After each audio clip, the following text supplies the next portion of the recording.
the steps for properly installing the Oregon 520-120 grinder. Before using the grinder, be sure to read and understand the information provided in the owner's manual. Please note that proper personal protective equipment should always be worn during assembly and operation. Setting up the Oregon 520-120 grinder. The Oregon 520-120 grinder comes with the necessary tools for assembly. It can be set up in a bench or wall mount configuration. Please note that mounting hardware is not supplied. Another mounting alternative available separately for purchase is the Oregon 55-4532 tripod grinder stand, offering you flexibility and the ability to sharpen chain virtually anywhere. Installing and centering a grinding wheel.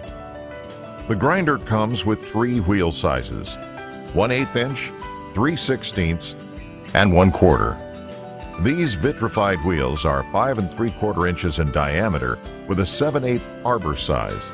It is critical to select the wheel of the appropriate thickness for each chain. The correct wheel size for a particular Oregon saw chain can be found in several sources: the 520-120 Owner's Manual, the Oregon Maintenance and Safety Manual, the back of the Oregon chain packaging, or online at OregonProducts.com. Before installing a new or used grinding wheel, always perform a ring test to check for wheel integrity. Place a solid object through the center of the grinding wheel and tap lightly on the wheel with a metal tool. A safe grinding wheel will ring sharply, indicating the wheel is intact and ready for use. A dull thud indicates the wheel is cracked or otherwise damaged and should be discarded. Start by moving the arbor shield to access the wheel flange screw. Use the supplied 4mm hex wrench to loosen the retaining screw. Using the 5mm hex wrench, remove the flange and flange screw from the hub. Next, insert the appropriate wheel onto the hub and using moderate pressure, secure flange and flange screw to hold the wheel in place. Over-tightening the wheel can cause it to break. Finally, reposition the arbor shield and secure it in place with the retaining screw. With the power off, gently spin the grinding wheel and check for wheel wobble. Conduct a final check for proper assembly by starting the grinder while standing to the side. Look for vibration due to the wheel oscillation or other interference.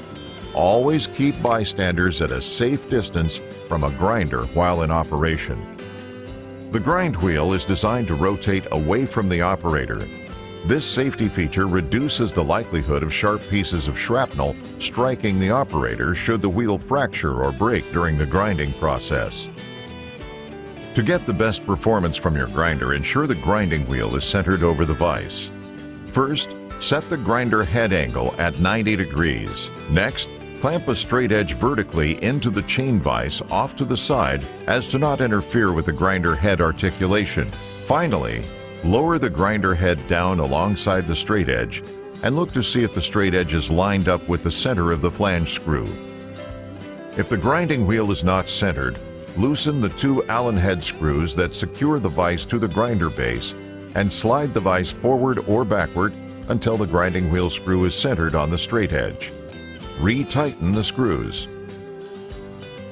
Dressing a grinding wheel. Before sharpening chain, the grind wheel must be shaped to the proper profile. Using the dressing brick and a light sweeping action, shape the edges of the wheel. Use the orange-colored template to verify proper radius shape for the specific grinding wheel being used.